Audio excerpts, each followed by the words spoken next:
Hi. As you remember yesterday, we went over rays and points.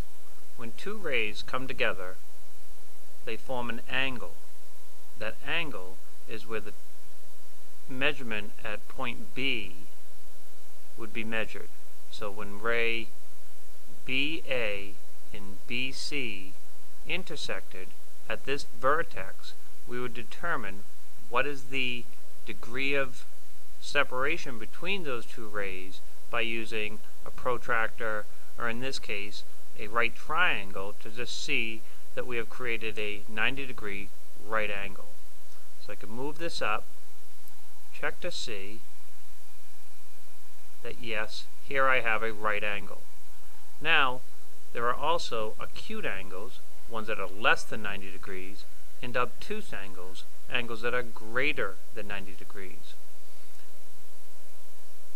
An acute angle should measure somewhere between 0 and 89 degrees. Now to check first of all to see if this is an acute or a obtuse angle, I will move my right triangle up, align it along the baseline,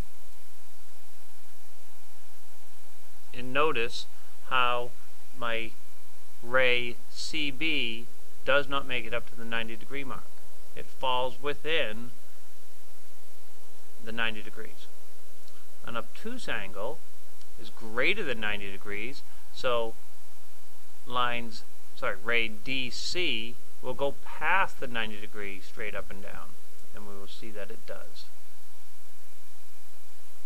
So it is greater than. Well, we say, well, how much greater? We know that 90 degrees would be straight up and down, perpendicular to ray DE. We would have to use something called a protractor. Now again, I would look at this angle and I would say, well, I know it's greater than 90 degrees, and I'll check it, and yes, it is greater than 90 degrees. And here is a protractor that you would use to measure the actual angle. So I'll move this up. I will align the baseline,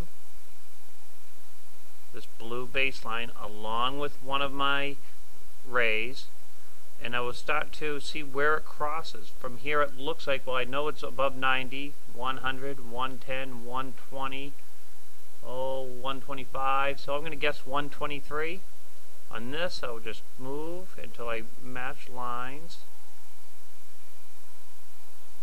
and I did, and that is showing that this measurement should be 123 degrees. And it fits. So, today's lesson you will be deciding if one of the angles shown is a right angle, an acute angle, or an obtuse angle. You will then use your protractor to try to determine what degree measurement that angle is. Good luck!